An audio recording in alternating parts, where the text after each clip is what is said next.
gracias a todos y todas. Es un gusto poder arrancar la tarde con todos los que nos tienen la gentileza de acompañarnos, y en este momento me daré a la tarea de hacer un planteo en relación con el consumo y la competencia, porque en la mañana hemos elaborado bastante discurso o teoría sobre el tema relacionado con la protección al consumidor. Y realmente pues también hay que mirar el otro extremo de la relación económica, como es la competencia, y tenemos que mirar a partir de esta competencia en Colombia cuando se viene hablando de esta temática. Y obviamente dentro de los grupos de investigación que orientamos en las universidades, tanto autónoma como la Medellín, Pontificia Bolivariana, sensibilizando sobre estos temas, hemos ido recogiendo información. ¿Quién no ha escuchado en los medios de comunicación que se está violando la competencia? ¿Quién además, con lo que se ha dicho en la mañana, no lo ha sorprendido la noticia sobre los carteles económicos o los grupos, o incluso con las limitaciones que hay al comercio y el acceso a la economía? Todas esas preguntas que nos hacemos como cotidianos, como ciudadanos del cotidiano común, son las que hoy les voy a proponer a ustedes para que las pensemos. No faltará más que yo no voy a resolver la pregunta, vamos a generar reflexiones alrededor de ella y vamos a identificar cuándo estamos en presencia realmente de una limitación al acceso al mercado. Vamos entonces a partir de una pregunta que dice: si estamos en una economía de mercado en la cual se predica la libertad de empresa y de competencia, ¿por qué existen limitaciones al ejercicio del comercio? Todos hemos recordado, y mayoritariamente los que tenemos formación jurídica, recordamos que nos han reiterado en los claustros universitarios, incluso hasta en la formación social o comunitaria, que nuestra Constitución tiene un componente económico. Hemos estado evidenciando la constitucionalización del derecho económico o de la economía, más bien llamémoslo así. Y cómo todos esos fenómenos, a partir de los desarrollos que se han venido dando desde el 91 hasta la fecha, que por cierto hemos cumplido 25 años con la Carta Constitucional, han venido generando la implementación de cómo hacer negocios en nuestro medio.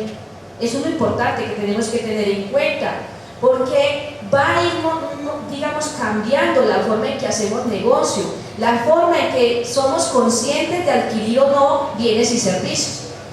Y cómo todos esos fenómenos, a partir de los desarrollos que se han venido dando desde el 91 hasta la fecha, que por cierto hemos cumplido 25 años con la Carta Constitucional, han venido generando la implementación de cómo hacer negocios en nuestro medio. Eso es lo importante que tenemos que tener en cuenta, porque va a ir, digamos, cambiando la forma en que hacemos negocio, la forma en que somos conscientes de adquirir o no bienes y servicios. También mis antecesores han referido el tema del consumismo, del consumo y el consumismo. El consumo no es malo, ni la ganancia ni la utilidad que pueden ganar los empresarios. Por supuesto que tienen legitimidad constitucional y legal para hacerlo, para obtener una utilidad. Lo que se critica precisamente desde estos órdenes es la manipulación para conquistar ese comercio. Por eso nuestra legislación habla, incluso con cierta novedad, desde el año 59 hablaba ya de unas prácticas restrictivas.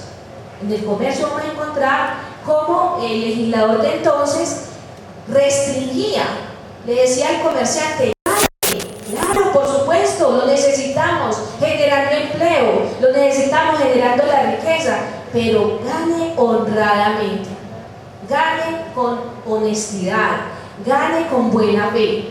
Esos son los principios que también, dentro de lo que he titulado Tensiones del Derecho Comercial y en el Derecho Comercial sobre la competencia, encontré una tensión entre unos principios: la libertad de empresa. Listo, muy bien, la libertad de empresa, pero con un límite del bien común. Eso no se nos puede olvidar. Aprovecho pues para agradecer también a todos aquellos empresarios que se vincularon con esta causa de difusión de derechos, de deberes, de educar.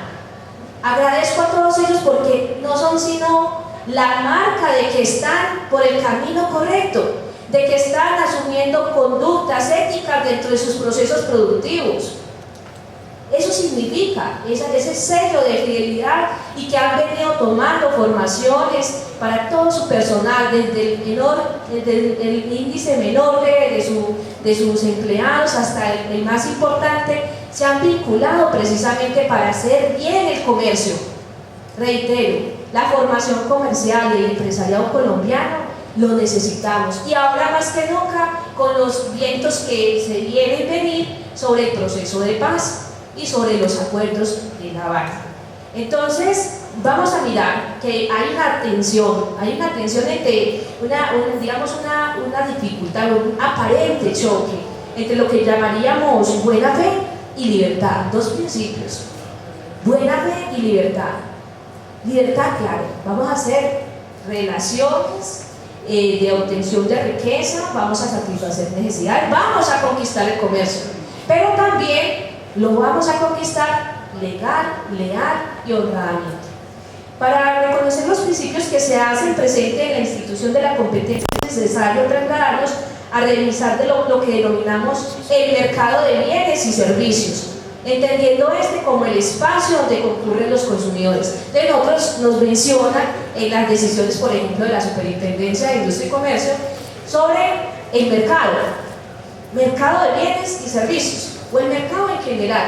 Y ese mercado es el que todo comerciante y empresario quiere conquistar. ¿Y cómo lo quiere conquistar? A través de la publicidad, a través de las ofertas, a través de un servicio al cliente, a través de una calidad, de una garantía, de ser expertos en el mercado.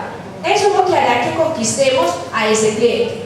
Pero ha tenido que salir la norma para proteger realmente ese fenómeno de que queremos ganar al cliente, pero engañándolo, pero contaminando el ambiente, generando tergiversación, cláusulas abusivas. Entonces vamos a mirar que hay una tensión entre una dificultad, un aparente choque entre lo que llamaríamos buena fe y libertad. Dos principios: buena fe y libertad. Libertad, claro, vamos a hacer relaciones de obtención de riqueza, vamos a satisfacer necesidades, vamos a conquistar el comercio, pero también lo vamos a conquistar legal, leal y honradamente. Para reconocer los principios que se hacen presente en la institución de la competencia, es necesario trasladarnos a revisar de lo que denominamos el mercado de bienes y servicios, entendiendo este como el espacio donde concurren los consumidores. De otros nos mencionan en las decisiones, por ejemplo, de la Superintendencia de Industria y Comercio sobre el mercado de bienes y servicios, o el mercado en general. Y ese mercado es el que todo comerciante y empresario quiere conquistar. ¿Y cómo lo quiere conquistar? A través de la publicidad, a través de las ofertas, a través de un servicio al cliente, a través de una calidad, de una garantía, de ser expertos en el mercado. Eso es lo que hará que conquistemos a ese cliente. Pero ha tenido que salir la norma para proteger realmente ese fenómeno de que queremos ganar al cliente, pero engañándolo, pero contaminando el ambiente, generando tergiversación, cláusulas abusivas, lo que ha generado que salgan adelante una serie de normatividades para proteger. Pero también encuentro otra tensión: ¿cómo es que la Superintendencia de Industria y Comercio, a través de la Delegatura de Protección a la Competencia, dice: claro, los consumidores y los empresarios están protegidos de los carteles, de la competencia desleal, de la desviación de la clientela, etc. Pero ¿cómo es que ellos llegan y condicionan esa protección a dos fenómenos? Uno, que se trata de un mercado relevante. Oiga pues, un mercado relevante. ¿Qué es eso de un mercado? Ya dijimos que el mercado es el espacio donde concurrimos consumidores y vendedores a tratar de satisfacer unas necesidades. Y además, que sea significativa la conducta de ese comerciante. Entonces, ahí es donde empezamos nosotros a a entrar en esa contradicción. Entonces, si en el concepto subjetivo del funcionario que se encarga de investigar y sancionar las conductas de competencia desleal o de restricción a la libertad de empresa, no hay el criterio de significancia, de afectación al sistema económico, pues no investiga. Y más aún, si dice, no, este mercado para mí como funcionario no es relevante, queda sin protección, aun cuando el empresario o el comerciante haya vulnerado la norma. A eso es lo que vamos a llamar o a conocer como la antijuridicidad de la competencia. O sea, ¿qué es lo que protege? ¿Cuál es el bien jurídicamente tutelado? Y cuando me refiero a bien jurídicamente tutelado es ¿qué es lo que quiso el legislador proteger? ¿Cuál es el máximo valor que estamos protegiendo dentro de la competencia, el derecho a la competencia? Uno de esos principios, el acceso. Que yo como consumidor pueda tener libertad de escogencia de diferentes niveles, productos, calidades, cantidades, nacionales o extranjeros. Y dos, el nivel de la distribución de la riqueza. Claro, porque en esa medida lograré ampliar mi cobertura de adquisición de bienes y solo adquirir aquellos que son necesarios y durables, porque también hemos presenciado aquel expediente o aquel caso donde las personas compran cosas que son inservibles, las usaron una vez y ya no volvieron a servir, además de que nos botó la platica, también nos generó contaminación porque ya no sabemos qué hacer con eso en casa, no sabemos dónde disponerlo. Entonces, esas tensiones que vengo encontrando dentro del derecho de la competencia y el consumo hacen que revisemos esa normatividad y además que reforcemos, porque creo que ya estamos bien empoderados los consumidores que hemos o que han participado en todos los espacios y foros que se han difundido en el país, empoderándolos sobre sus derechos. Y vamos a conocer entonces también la competencia. Tenemos también que todo empresario o comerciante industrial tiene como uno de sus mayores objetivos conquistar un mercado, con el fin de procurarse la obtención de unas utilidades y una sustentabilidad económica que le permitirá mantener condiciones corporativas, personales y económicas, en síntesis, generación de riqueza, seguridad económica, además de permanencia. Fíjense ustedes que el comerciante que adopte unos buenos patrones de captar su público y sea honrado, honesto, fidedigno con los derechos mínimos del consumidor, está llamado a perdurar en el tiempo. Esa es una, digamos, ventaja que tenemos. Pero ¿cómo conciliar, por ejemplo, también, cuando estamos hablando del tema de competencia, cómo conciliar el derecho al trabajo con el derecho a la iniciativa privada, con los derechos del consumidor? Es una tensión, porque hemos presenciado la afirmación, ¿no? Y también las sentencias y pronunciamientos de la superintendencia, donde se ha hecho, digamos, público las sanciones al gremio azucarero, al gremio de los papel higiénico, del pañal, del papel, del cemento, y hay carteles por todas partes cerrados. Pero eso sencillamente es ¿por qué? Porque de alguna manera los comerciantes, en vez de entrar en un mercado libre donde todos estamos en pie de igualdad, lo que hacen es acuerdos, convenios para fijar precios, para limitar la oferta, para encarecer o para distribuirse determinados componentes o digamos partes de la productividad o de la producción del artículo, inclusive condicionan las materias primas, impidiendo también que el pequeño empresario o el nuevo empresario entre a ese mercado. Entonces entramos a definir que la libertad, si hay libertad económica y de empresa, pero con límites, un bien común. Entonces no hay el supuesto choque entre la libertad económica y los derechos del consumidor, porque estamos de por medio con el bien común. No puede un Estado ser ciego ante la contaminación, la afectación a la salud, el detrimento del presupuesto familiar. Por eso es que el Estado, podemos predicar que es un Estado intervencionista. Reiteramos unas normativas solo como por mención, no las voy a leer, de la Constitución Política, la que tiene que ver con el artículo 78, con el artículo 333, 95, 83. Sigo con mis planteos.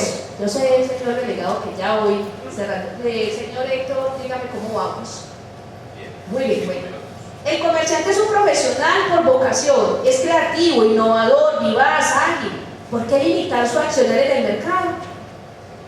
Porque necesitamos buscar el bien común y equilibrar las cargas, porque es él el que es experto en el mercado, porque es él el que diseña las cláusulas del contrato donde los consumidores por pereza no leemos y nos adherimos.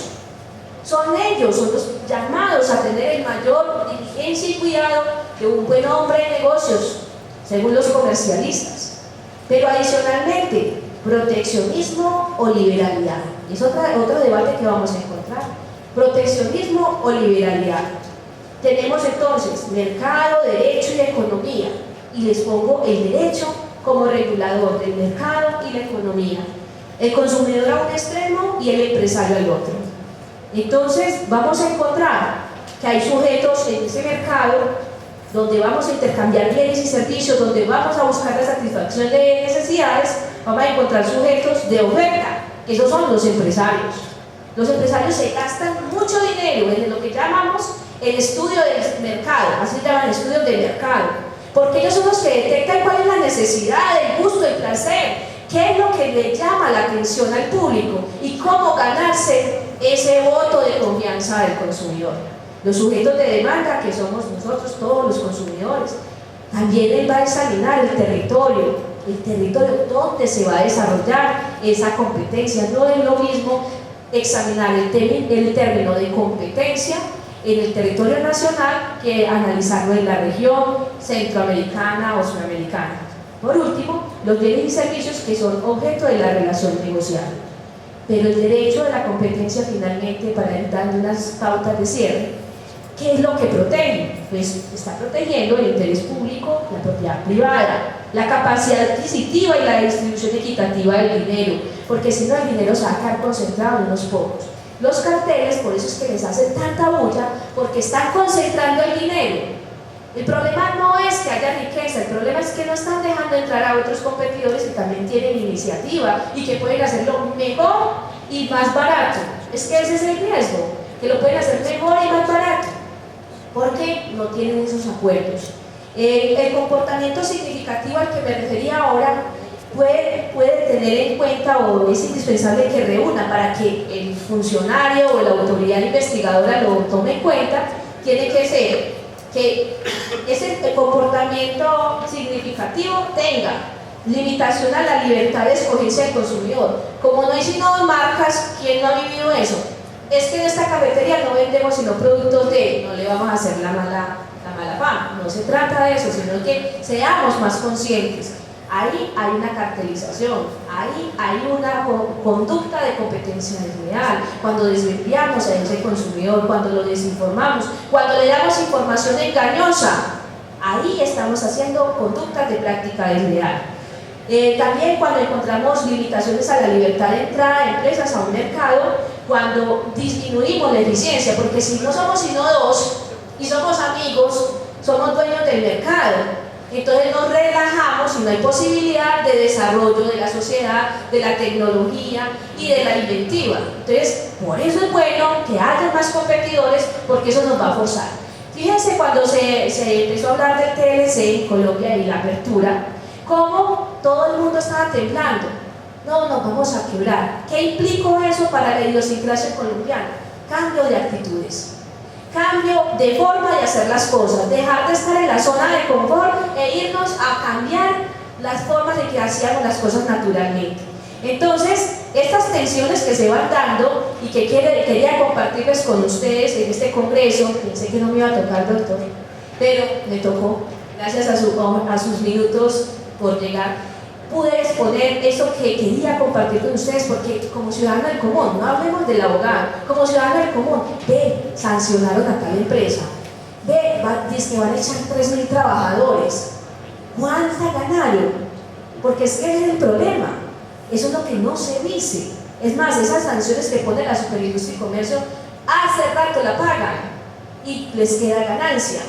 Sin embargo, no son actos definitivos porque todavía están en discusión en las altas cortes. Son digamos, pronunciamientos administrativos, pero falta que esté con una instancia de cierre donde ya no haya ni tutela, ni reposiciones, ni apelaciones que cambien la situación como tal.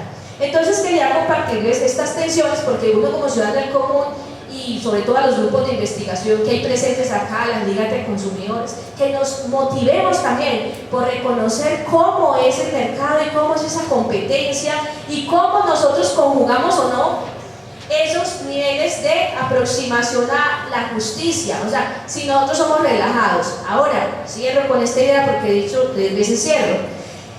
El derecho a escoger, el derecho a tener la libertad de acceso a los bienes y servicios, se puede concluir que los ciudadanos tenemos una opción adicional al de la Superintendencia de Industria y Comercio cuando ellos no les resulte significativo o no sea un mercado relevante. Tenemos las acciones populares y de grupo. Ahí es donde los invito también como ciudadanos a ser participantes y a controlar. Reitero de nuevo que es un gusto estar con ustedes compartiendo estas ideas. Los espacios de un congreso son para postular esas preocupaciones, esos problemas, para que al menos nos vayamos con unas ideas claras sobre de qué me están hablando esos medios de comunicación. No olviden pues que estas citas que hacemos para ustedes y para encontrarnos a debatir y a compartir unas reflexiones es precisamente eso, calificando el nivel de entendimiento y comprensión de lo que va pasando en nuestro entorno. Yo les agradezco su tiempo y le doy paso al conferencista siguiente.